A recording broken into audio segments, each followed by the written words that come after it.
When you don't go to Geico.com, car insurance can be hard. Like early 90s heavy metal hard. I'm yelling and screaming and I'm loud. Roar! Geico makes it easy. You can review and update your policy or report a claim on Geico.com or the Geico mobile app. Because shouldn't we all have a little less stress in our lives? I'm not even upset about anything! Welcome to the Daily Fantasy Basketball Podcast, brought to you by the No Halftime app.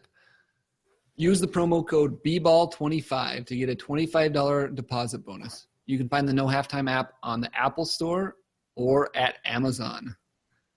Hello, my name is Marc Roberts, and I am joined tonight by Kyle McKeown and Tyler Watts. Kyle, how's it going? It's going good, Mark. Thanks for talking to me tonight, man. I've really missed you. You bet.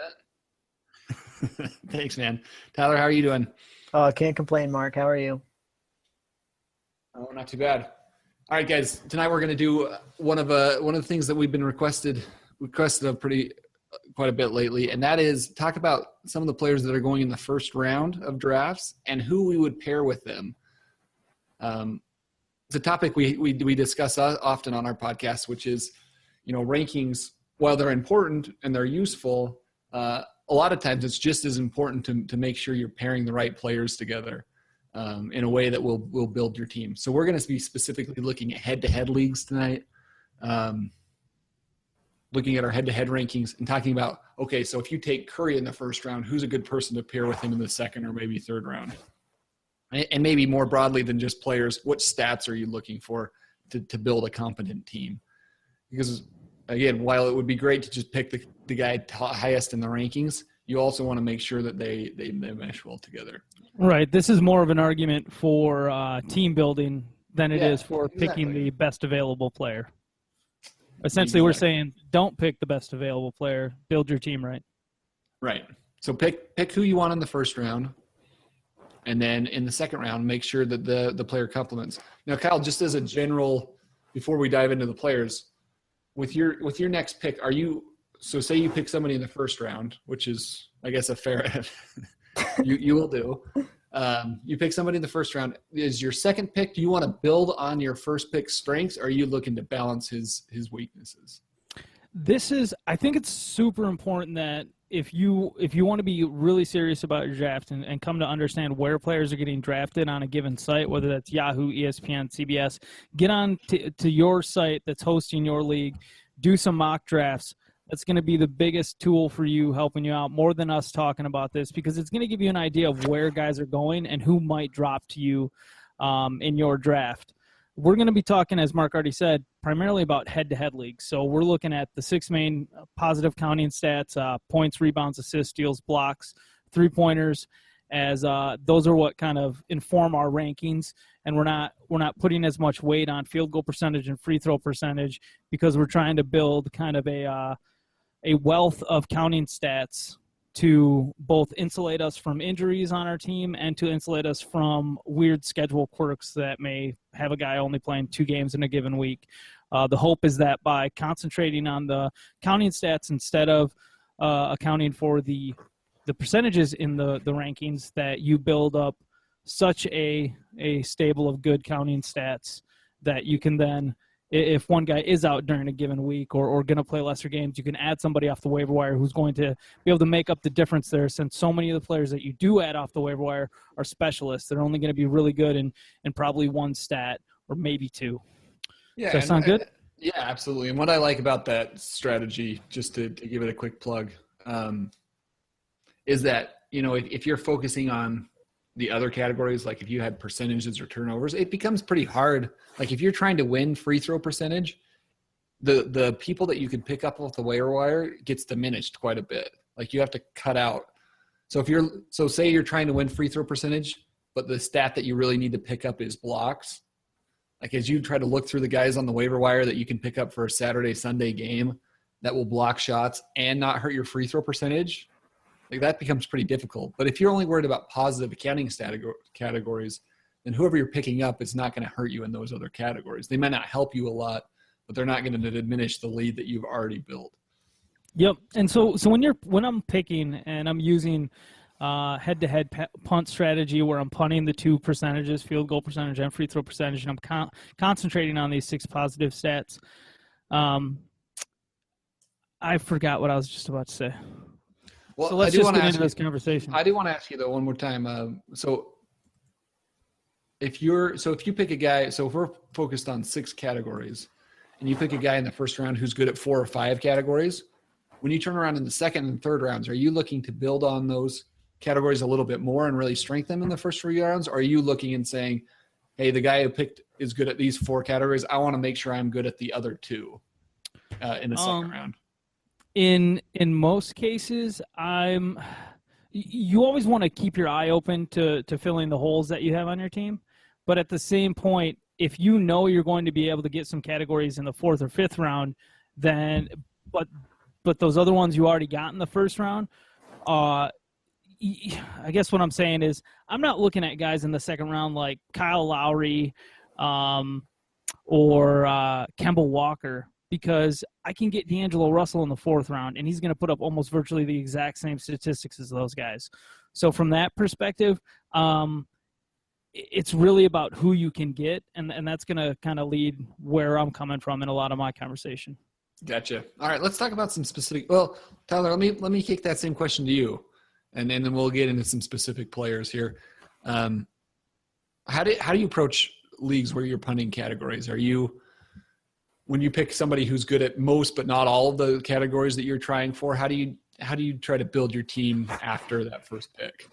I'm usually trying to even it out a little bit in the second round, but I'm also like Kyle said, I've got my eye on the 3rd, 4th, 5th round. So if I know there's a player I'm targeting in a certain round, I have taken that into account too. So I'm kind of doing both ways, I guess. Sounds about right. All right, let's get into it. Let's talk about the players at the very top of the draft, and really the top 3 almost in any format this year that everybody's looking at is James Harden, Russell Westbrook, and Steph Curry.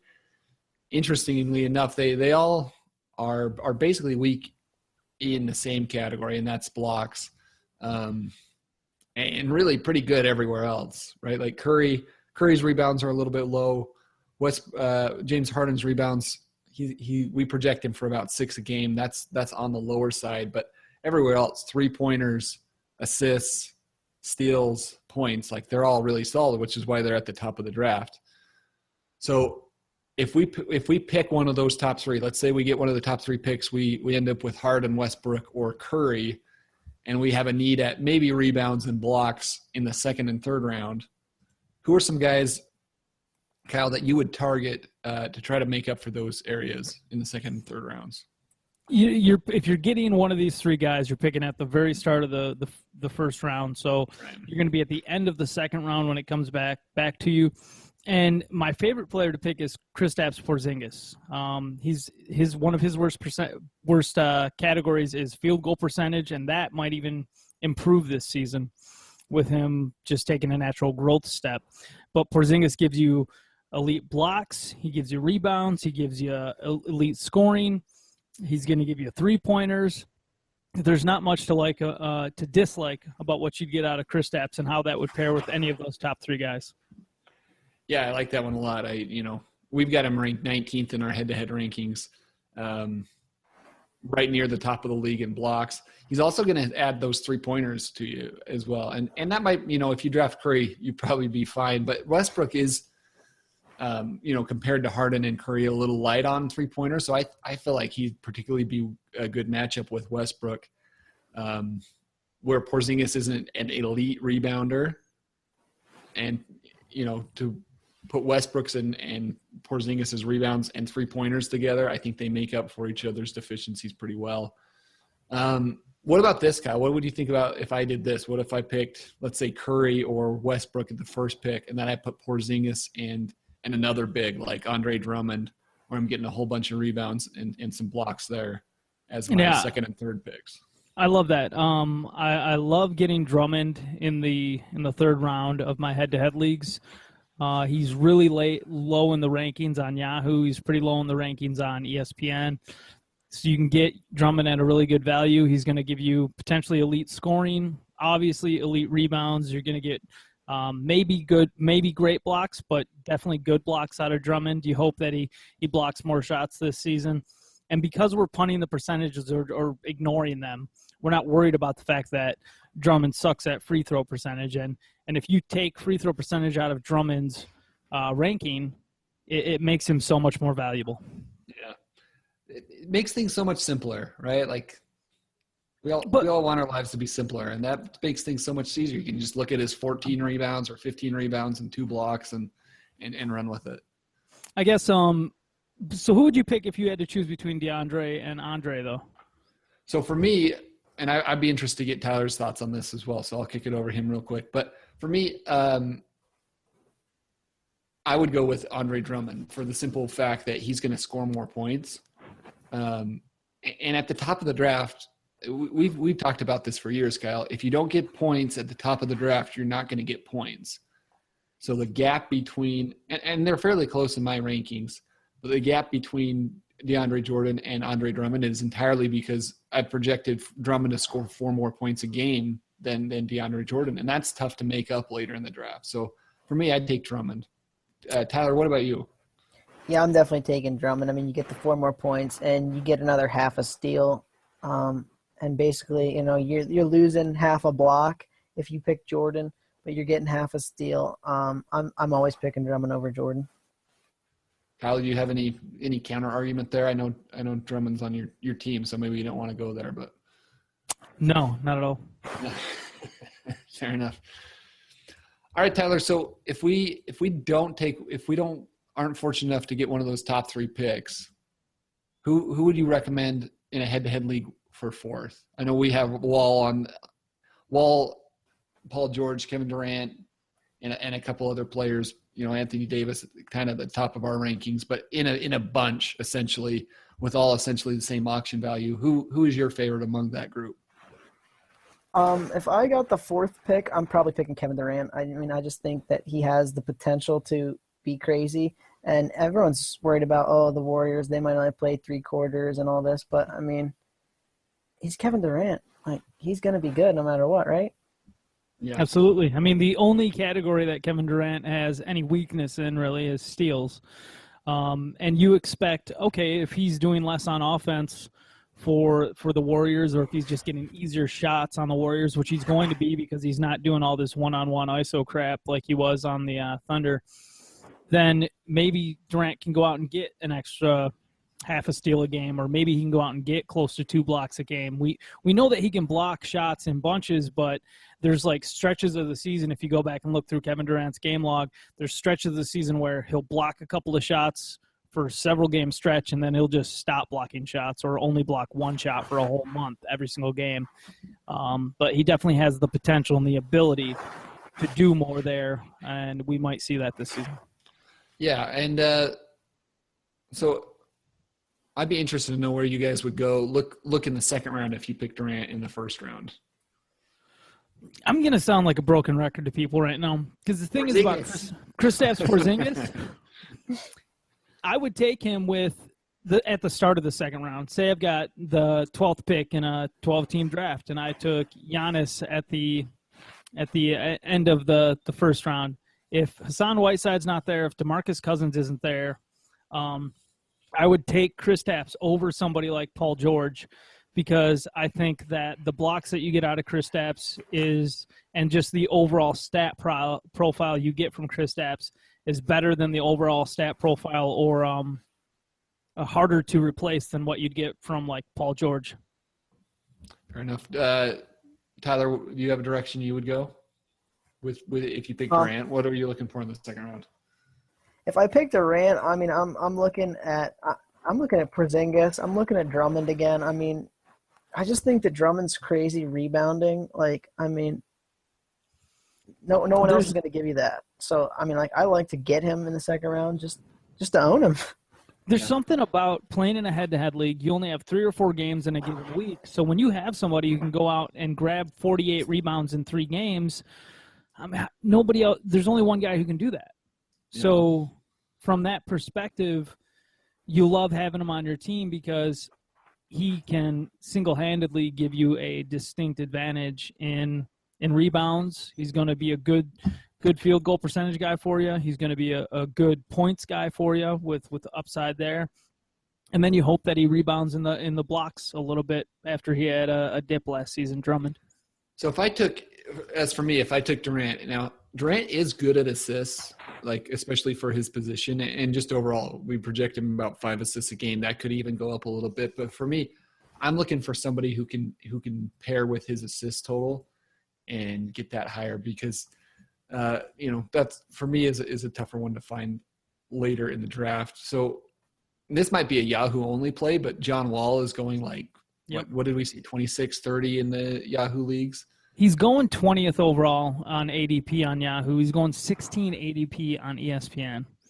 So that's you're probably not going to get him then. I was thinking he was in like the 20. If he happens to fall though, someone like Wall where you can get elite assists, I would probably go that direction. Yep. Even I know you said you don't want to draft this guy, but somebody like Lowry, if he fell, I would probably look for Lowry or another point guard to pair with Durant so that I can make sure I'm pretty short up in that assist category. That actually kind of brings us to our next guy, Karl-Anthony Towns, who is going in the first round.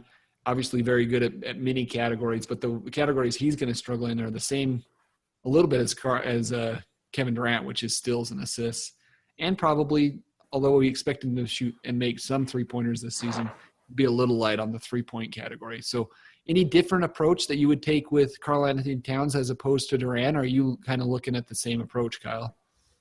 I guess just to lay it out completely, when you look at and rounds, before I ask you to keep going, I would probably throw Anthony Davis into that exact same discussion. Yep.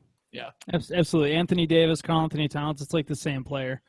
Right. In You're just many going to get respects. 80 games from one of them and less than 70 from another.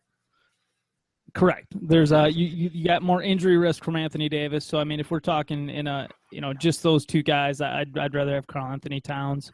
Although in fairness, in the games that he plays, I would expect Anthony Davis to score probably a few more points a game than Karl-Anthony Towns. So he maybe has a higher ceiling, but I would totally take Towns just for the durability factor.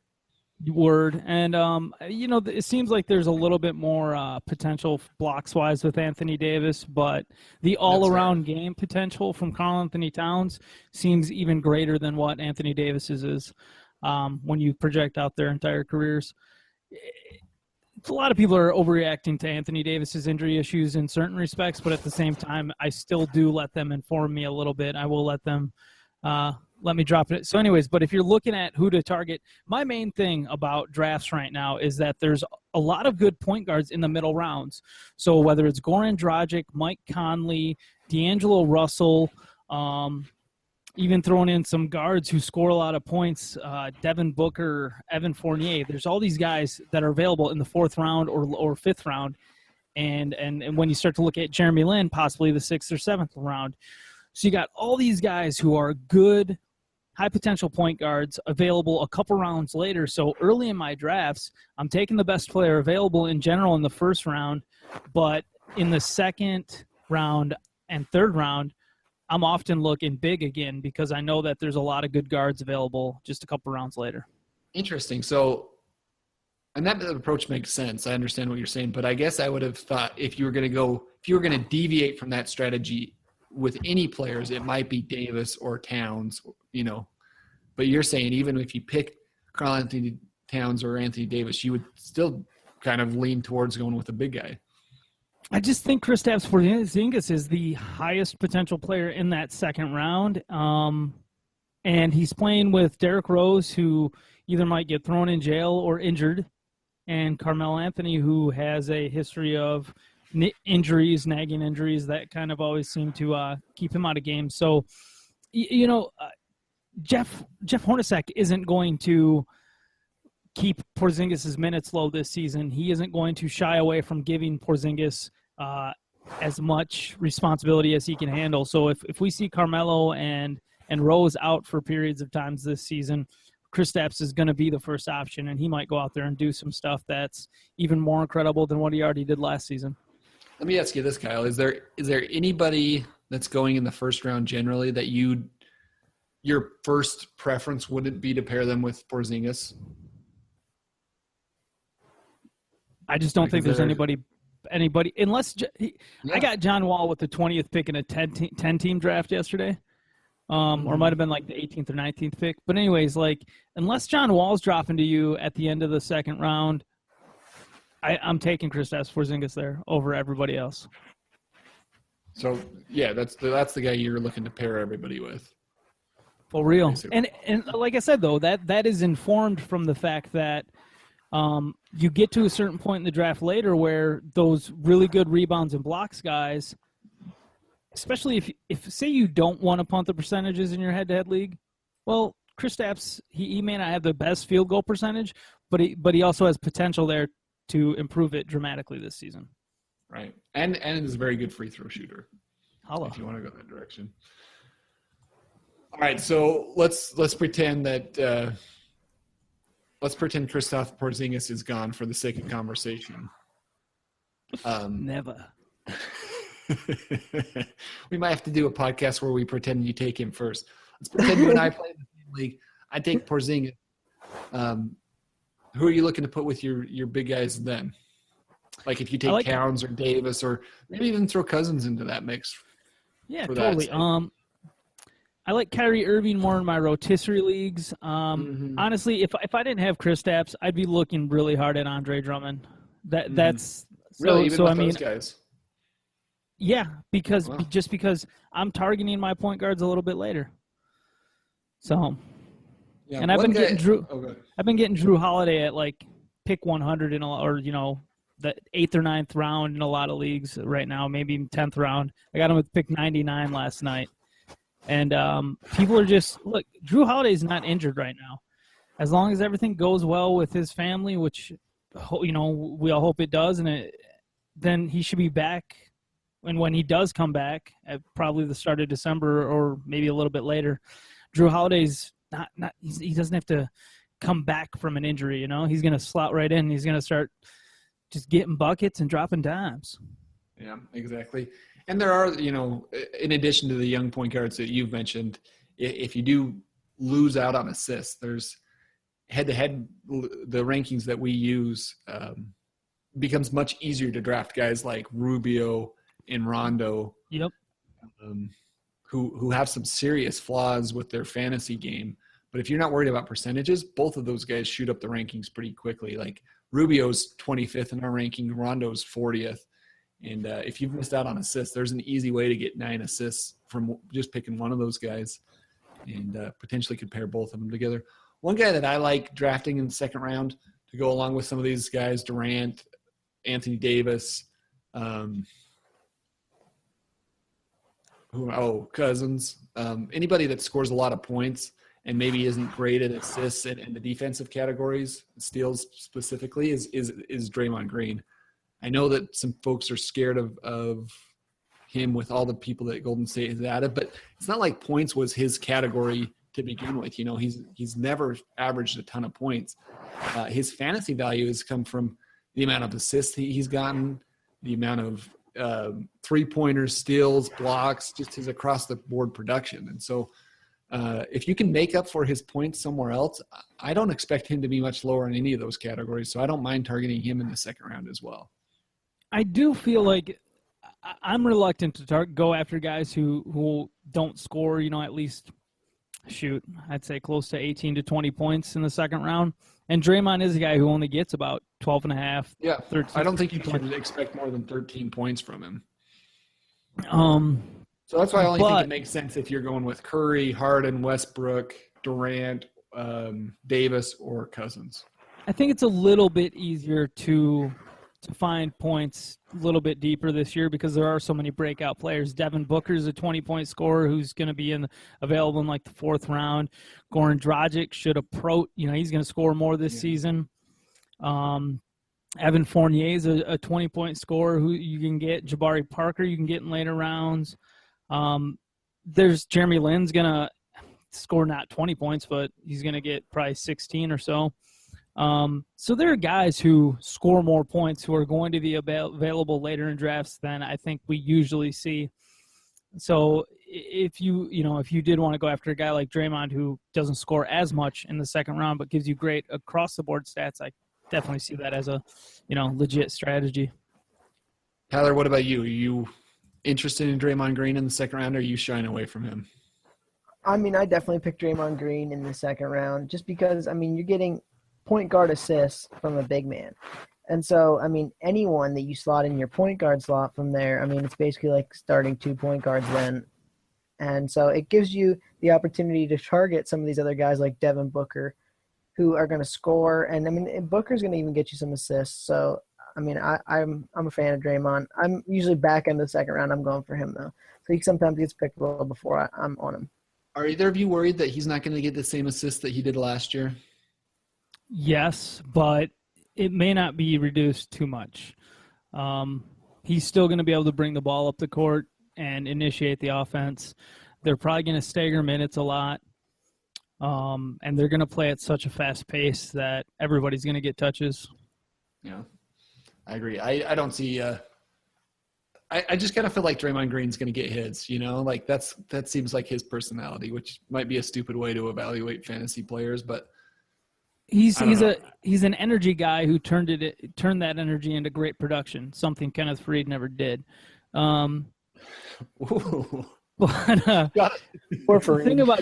the thing about Draymond, if he's not getting his somewhere, like if he doesn't get any rebounds because Golden State doesn't miss any shots.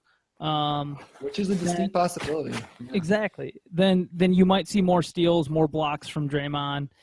Or maybe he goes and rebounds more because he's not getting as much. Draymond doesn't care. He's just out there to win. So he's going to try to collect as many stats as possible, but he's not going to be selfish about it. Agreed. All right, let's move on now. Talk about a couple of small forwards. Kyle, I'm thinking this is your favorite player this year to draft. Giannis Antetokounmpo.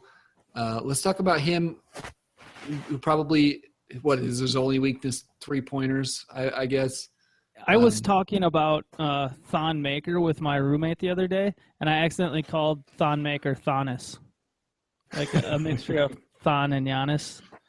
And I have to admit, so you shared some clips with me from their game where they had Antetokounmpo on the floor, they had Thon Maker on the floor, they had Parker on the floor, John Henson and Brogdon on the floor, and you basically couldn't tell who was who. It just looked like arms were everywhere. Yeah, it was pretty cool. I kind of maybe for the first time got the vision of where Jason Kidd has taken this thing. It's interesting. We'll see what happens. To elaborate really quickly on what Mark was talking about, the video that came out was in Thon Maker's first start during the preseason at center.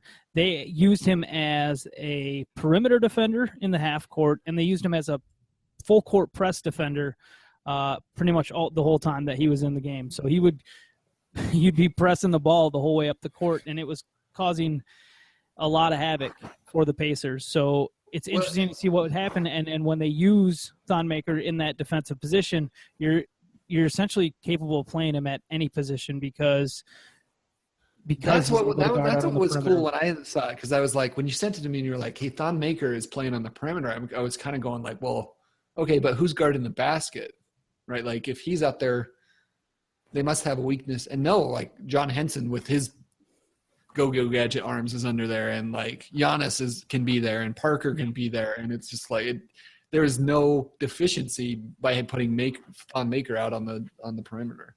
Giannis blocked Miles Turner's shot the other day without jumping. Like it doesn't make any sense. But that's so Giannis. Here's my case for Giannis. I would consider taking Giannis in head-to-head leagues where you're not necessarily worried about the percentages. I would consider taking him 4th overall behind Harden and Westbrook and Curry. And that's because you get those 2 blocks and those great assists out of Giannis. He's multi-position eligibility. That's not necessarily my biggest concern.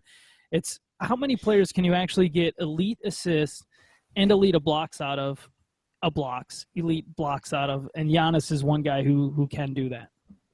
So let's just interject here. There was a trade in the NBA yesterday. Michael Carter-Williams is now a member of the Chicago Bulls. Tony Snell is now a member of the Milwaukee Bucks, and according to Coach Jason Kidd, it could start, although Jason Kidd has never been the most honest and forthright coach, so that remains to be seen. But what I do know for sure is there are fewer point guards now on Milwaukee than there used to be.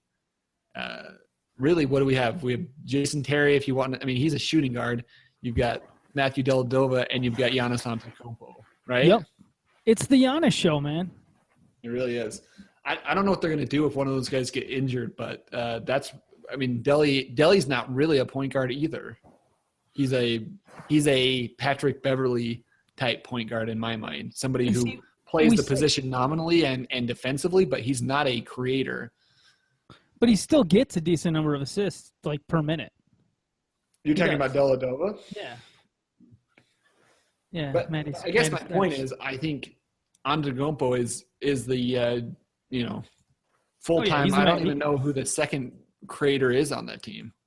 Well, Malcolm Brogdon can do a little bit, but that's a rookie.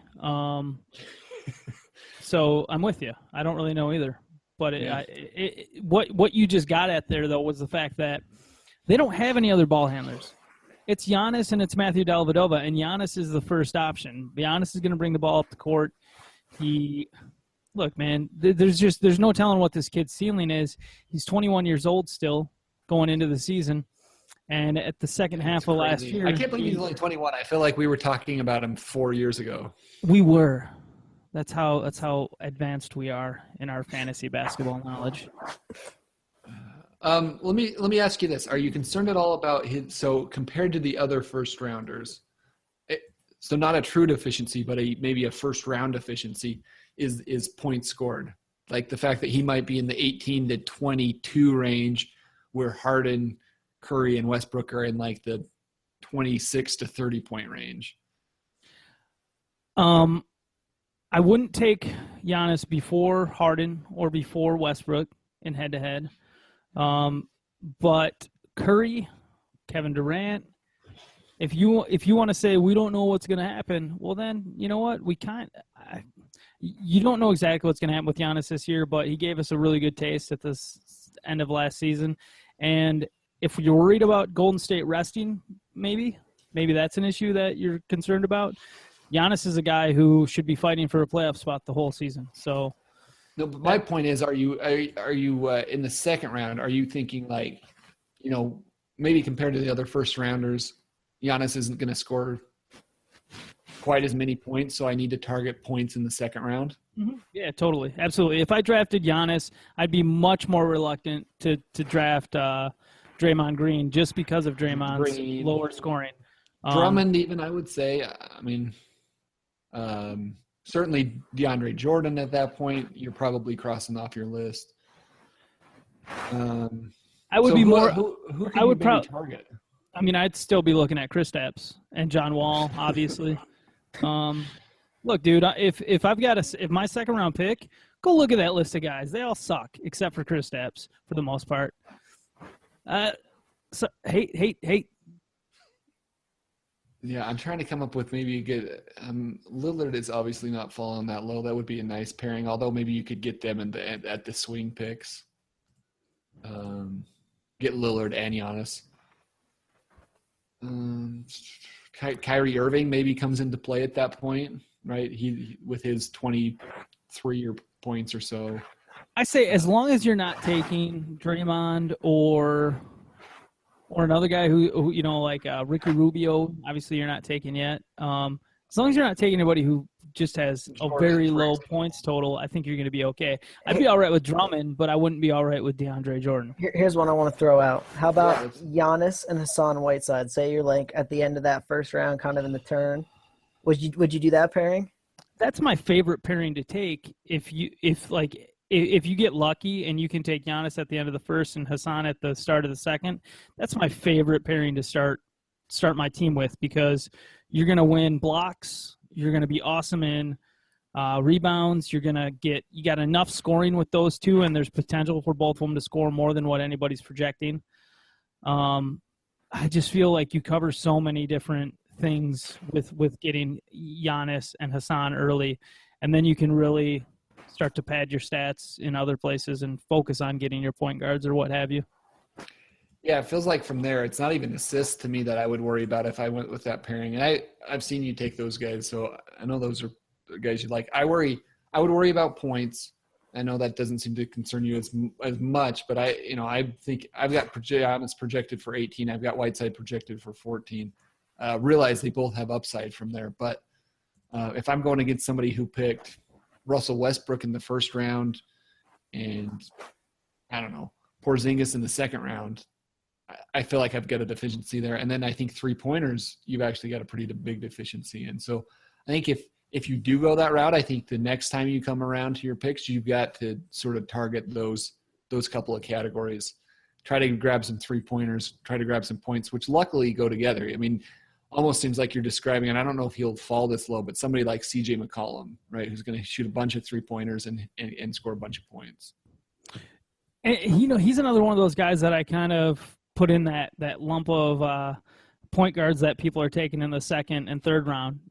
You can get somebody else similar to him in the fourth or fifth round, because if you're looking at taking – I'm sorry, who did you just say? What shooting guard did you just say?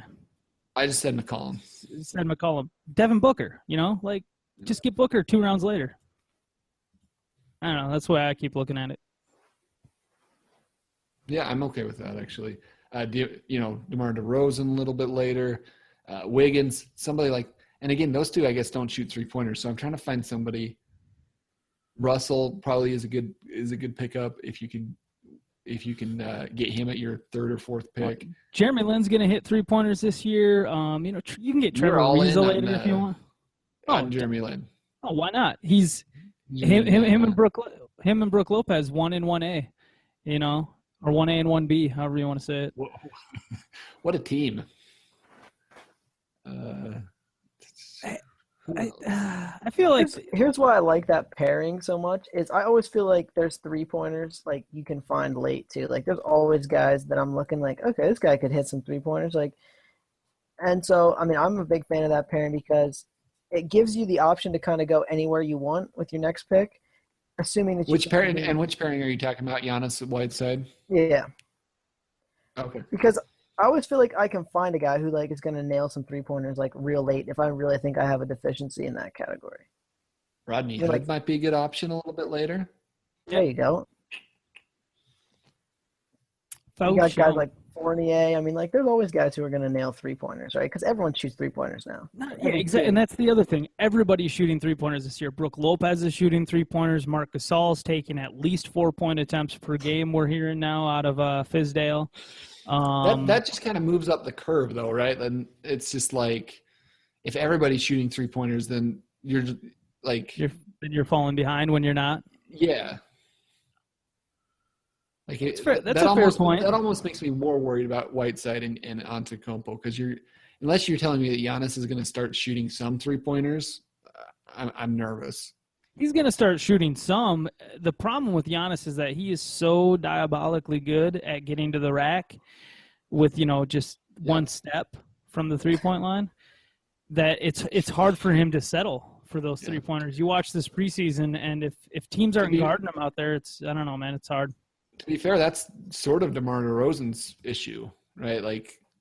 He can basically get to the basket whenever he needs to, and so he doesn't shoot 3-pointers. We do not give DeMar DeRozan the same leash or excuses that we give Giannis. He does not deserve them. DeMar DeRozan is a grown man. Giannis is still 21 years old and developing. DeMar DeRozan should have learned to shoot a 3-pointer many moons ago. So with Giannis, it's a positive. It's a strength, and with DeMar DeRozan, it's a weakness. Exactly. You can always get Mirotic late too, if you need 3-pointers. And Mark, we know how much you and Kyle. All right, you talked me into it. But you know what I mean. But he's always available, kind of late in your draft, where you're just okay, I need some 3-pointers. There's 2 a game. I feel like I'm the last person on earth that believes that Mirotic is going to be any good. I guess I'm stubborn. Oh no, I got Mirotic with the 110th pick last week in a points league draft. So I was fine with that. But for the most part, I've been staying away from Mirotic because Taj Gibson's going to start. Taj Gibson is going to start over there. Oh, and don't tell me buffoonery. that Taj Gibson's been awesome this preseason. No, he hasn't. Okay? He's been Taj Gibson. He's been dominating Hoiberg a is little clueless. bit against bums, all right? He's shooting like 70% from the field this preseason, and that's because he's been playing against hobos, and he's been getting easy dunks right at, just getting left open. People aren't playing defense on him because he's Taj Gibson. They're not worried about Taj Gibson. He's not good. Good luck, Chicago Bulls fans. Your team sucks this year. And your coach is clueless. Hey. All right, let's talk about a couple small forwards here. Paul George and LeBron James. Sort of similar stat profiles by this point in their career. LeBron, well, he's probably still the best player in the league. His stats aren't quite what they used to be. Who are guys that you, outside of Kristaps Porzingis, who are guys that you might want to pair with those two, Kyle? When we're talking, this would be a different conversation if we were talking about rotisserie and we were obsessing about the percentages. But given the fact that we're playing head-to-head, we're talking about the fact that we put a premium on the counting stats, it's hard to look past guys like Kristaps, who gives you elite blocks and potentially elite rebounds. So your answer to my question of who besides Kristaps Porzingis would you look at as Kristaps Porzingis? I'm just saying, like, based on where you're drafting and, at this time, it's hard to look past him. And I wouldn't be looking really past Andre Drummond at that point in time. Look, I think it's okay to take Nikola Jokic in the second round. Late. Maybe that's the point of the conversation we're at. Who are other guys in like the second and third round are you guys liking to pick? So one of yours is Jokic, Kyle. Brooke What do you Lopez like always about comes at a terrific value. I think if Carmelo Anthony falls far enough, I like getting him late in the third round if you can get him there. But there's only a couple of guys who I think show upside and who are going to help me in stats that become rare later that I want to make sure are on my team. And if you miss out on blocks early, is a tough one. It can be really hard to find good blocks later. So that's why I'm focusing on that in my second round, because like we talked about a little bit earlier ago, there's so many good point guards in the third, fourth, fifth round that you can go after. So I want my big man stats early in the draft. Tyler, who are some other guys that you are interested in looking at in the second and third rounds? Well, a pairing that I made in a mock draft the other day, which I wasn't sure that I loved it, and I wasn't sure that I hated it, was LeBron James and DeMarcus Cousins. Cousins fell to the second round, and that's awesome. I was but then I was worried about the blocks a little bit. But then as the draft went on, I filled them, and I thought it was a pretty amazing team. But I mean, I don't know that Cousins is going to fall to the second round every draft. But I mean, you just look at those top guys. I mean, I think Cousins sometimes gets the hate of some of those top guys. I think people hate when you think about DeMarcus Cousins, you think about him sitting out random games at the end of last season because the Kings were in turmoil as a team and he wasn't playing on away games because he wasn't traveling with the team anymore. And that you wonder, well, okay, it's the same owner in Sacramento. Has anything really changed? Vlade Divac was there last year too, and he's still there. And I think that concerns people with DeMarcus a little bit. But I'm with you. They shouldn't really be that concerned. It seems like a good situation there with Dave Yeager, now the coach. He seems to have things running smooth. So DeMarcus is primed for a great year, and he puts up amazing across-the-board stats on pretty much every single category. The only place where you really see deficiencies with DeMarcus Cousins is in his percentages, and those are in a lot of ways negligible in head-to-head.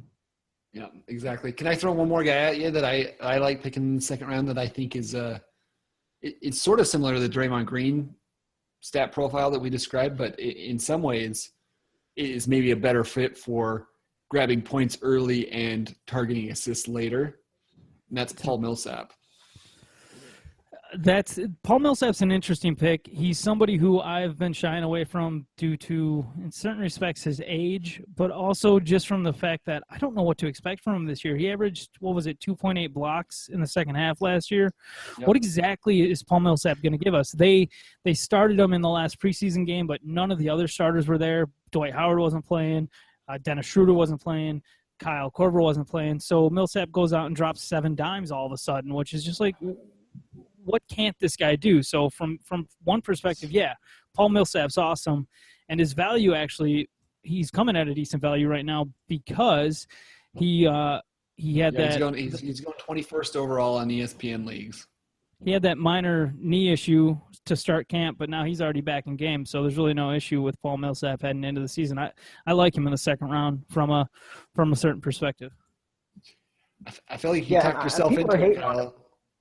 I mentioned this in the last podcast, I think. I got him in the third round in an ESPN mock I did the other day. Wow. And I was like, it was like the very first pick in the third round, and I'm like, how can you not take Millsap here? You know what I mean? Like, yeah. So yeah, I mean, we often talk about guys who can get 1 3-pointer, 1 steal, and 1 block, and the truth is they're pretty rare. I think Paul Millsap has as good of a case as anybody, maybe outside of Draymond Green, or maybe even better than Draymond Green, of getting 1.5 of each of those categories. Like I think he can get you a steal and a half and a block and a half a game, and I think his 3-pointers should be pretty close there. He's going to get you, 8 to 9 rebounds a game. He's not going to be quite 20 points a game, but he should be higher than, like, say, Draymond Green. I would guess 17, 18 points a game. So really, if you're looking at the counting categories, he's not dominant in any of them aside from maybe steals, but he's very good in pretty much every one of them, especially if he ups his assists. I projected him for 3 assists, 3.2 assists per game, but if he can up that to 4 or 5, that makes him even better. So I'd be happy to get him towards the end of the second round to pair him with, if I could get Curry, Harden, and Westbrook and then pair them with Millsap, which is about where he's going in ESPN leagues right now, I think that would be a pretty successful start to my draft. Holla. I like Millsap. He good. All right. Anybody else you guys want to mention before we sign off? Yeah, I guess we talked about all of them, didn't we? Wow. Chris Paul, we didn't really mention. He's somebody who would go in the first round. And we didn't really make the case for if you pick somebody who gets elite assists, I guess. So maybe let's talk about Chris Paul real quick. Well, when you draft a guy who gets a lot of assists in the second round, you're probably going to want to go with Kristaps Porzingis. Now I remember why we didn't keep going here. Yeah. Look, here's my main thing about drafts right now, and I kind of already said it, but in the first round, you're picking the best available player for yourself. But from there, you're Kristaps Porzingis. Yeah, leave Kristaps for the second round. In head-to-head, I love Giannis anywhere after the middle of the first round. But there's just so many good guys in that first round. You're not going to get a bad player. Like, I don't care. For the most part, I don't care who I have in the first round. If you told me I just had to take one of those guys, I'd be cool with it. And then you see a guy like DeMarcus who is ranked in the second round of Yahoo, so he might go at the end of the first round or into the second round, and that's just stupid. Like, that shouldn't be happening. DeMarcus Cousins is a first-round player, and in head-to-head leagues, he's arguably a top 5 player. So the main thing that I'm seeing in drafts is that there's a lot of really good breakout players who are available in the 4th, 5th, 6th round of drafts, possibly even the 7th. And if you can put those guys kind of in your sights, you can. I would go big men early in probably my 2nd, 3rd round, and then I would start looking at my point guards, looking at D'Angelo Russell, looking at Goran Dragic, looking at Jeremy Lin, who's going to be available a couple of rounds later than that. And as Mark pointed out, too, you also have Rajon Rondo later in your head-to-head drafts. Rondo's going late as all get out. Nobody likes Rajon Rondo anymore, so you pick him up at a little bit of a discount. Yep. So there's just, for the most part, in the 2nd, 3rd round, I'm looking hard at big men. And Kristaps always stands out to me because he's coming at a good value and he's got good upside. Brook Lopez is good there. Look, if you're a Blake Griffin fan, go ahead, pick him up. He's going to shoot more 3-pointers this year, most likely. Karl Carmelo, if he drops into the third round, you can get him at a really nice value. And that's actually a really good pairing with, if you're going to pick Carmelo, I think Chris Paul might be the first rounder to do it, because Carmelo's best category is points. And that's probably, if you could find a deficiency in Chris Paul's fantasy game, aside from blocks, which is probably obvious, he struggles to score as many points as the other first rounders. So pairing him with the third round Carmelo Anthony is beautiful. And once you get past the middle of the third round, everything kind of becomes congealed. Like all the players from the middle of the third round through the middle of the sixth round, they're kind of the same value. So don't obsess if you have to reach for somebody. If you have pick 25 and you know that your next pick is not until pick 48, well, yeah, you're probably going to have to reach for somebody. And if you know, that's one of the reasons why earlier in this podcast I talked about the fact of possibly taking Kristaps at the start of the second round on the turn. If I say I take Giannis in the first round and Hassan's not there, LeBron's not there, DeMarcus Cousins isn't there, all the other quote-unquote first-round guys, John Wall's not there, I'm probably taking Kristaps. Right. And I might take Kristaps with Giannis just and look past John Wall because I'm already getting assists from Giannis. So, yeah, I guess I consider Kristaps to be underrated at this point. But Miles Turner is somebody that you can get in the fourth round who's going to have LaMarcus Aldridge type stats with blocks included. There's just so many good upside picks to make this season in the middle rounds, specifically for point guards, that I'm going to try and get the big men in my earlier rounds a little bit harder than, especially second and third round, than maybe I have in past years. Well said, Kyle. Hey, thanks, man. Here's something I'll mention that I see happening in some of the mock drafts I do. Some of the players that, maybe people just hate them. I don't know what the case is. But, I see guys like Rubio, Nick Batum, guys like that. I see them slipping a lot of times to, the 60s, 50s, 60s, 70s. And it's there are certain players that no one likes. And at a point, those are the guys I find myself getting. On a lot of my mock drafts I've done, I've gotten Rubio and Nick Batum both. Because I think they're good players and they do a lot of good stuff, and no one seems to want them. Rubio's field goal percentage is low, but he doesn't take a high volume or a high number of attempts. So when you look at impact, as far as how much a player impacts your given category, Paul George is going to more negatively impact your field goal percentage.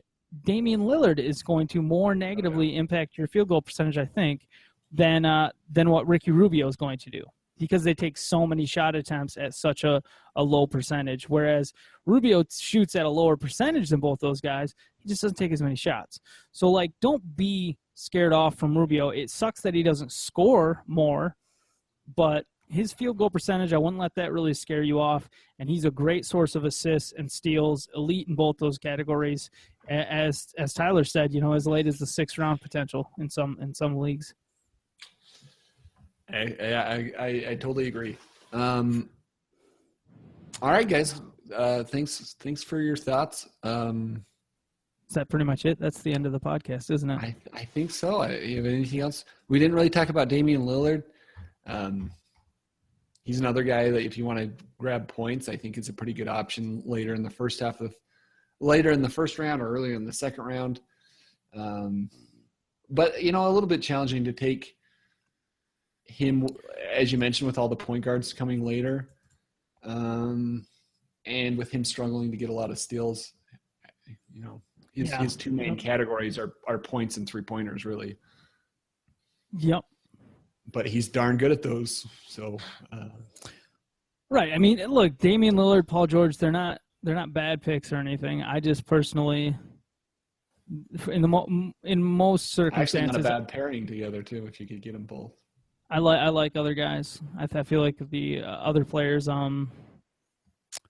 contribute in categories that are harder to find later. I think Kyle mentioned this too. If you're thinking about doing a pairing like that, go out and try that in a mock draft and see what comes back.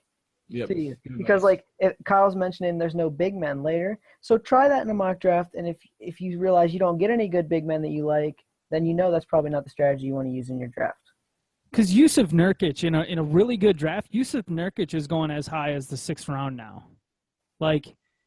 And Yusuf Nurkic is, you're not really taking a risk anymore because he's been so good, but that's somebody who you were able to take with your last pick a couple weeks ago before the preseason started, and now you're having to take that guy potentially the 6th round. More likely, you can probably get him in the 8th round. I did my hometown draft last night, and that usually informs me of players who will drop. And I got Nurkic in, I think, the 8th round, so that was pretty dope. Excellent. And I guess that's a good segue into the best news of all, which is that basketball starts for reals in about a week. Yep.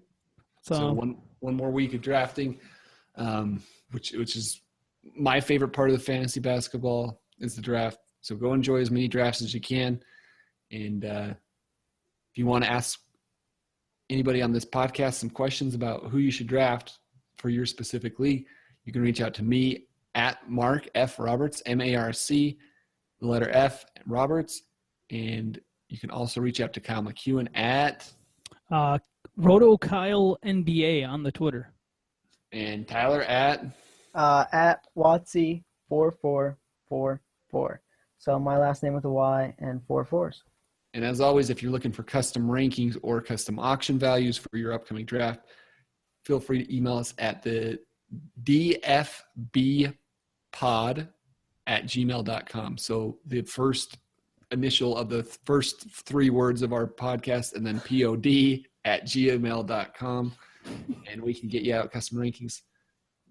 Tyler, I think we've had well over 50 people ask for rankings so far. Is that about right?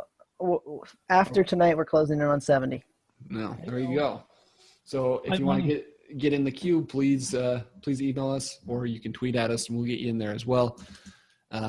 If you have gotten rankings for us, or if you're just a listener of the podcast and you're like, hey, appreciate having the podcast, it's free, all that jazz, please go rate and review the podcast on iTunes, Stitcher, any of the apps that you may listen to it on. Even just kind of rating, reviewing, it helps with the rankings. It helps kind of bring us up in their I already said it, the rankings. And then what we can do is we can take a screenshot of the rankings and we can go to people and be like, yo, give us money. So it would help. So please do rate and review the podcast if you have a second. It is much appreciated. People always tell me, hey, I already rated and reviewed the podcast. I don't know if I can do anything to help you. And I always tell them, if you've already rated and reviewed the podcast, your friend has a phone, your mom has a phone, they all have iTunes accounts. So just say, I need to borrow your phone for a few seconds. Go rate and review the podcast again, give them back their phone, and make sure to hit subscribe in their podcast app. I'll say this too. The next person who does it's our number 100. So there you that's go. an incentive. That's dope. Yeah. Tyler will give you a free back rub or something if you rate and review the podcast. I'll come to your house and make you a sandwich. There you go. All right.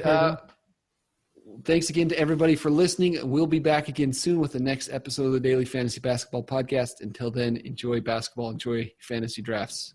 We'll talk to you again soon. We love you. Bye. When you don't go to Geico.com, car insurance can be hard. Like early 90s heavy metal hard. I'm yelling and screaming, and I'm loud. Roar! Geico makes it easy. You can review and update your policy or report a claim on Geico.com or the Geico mobile app. Because shouldn't we all have a little less stress in our lives?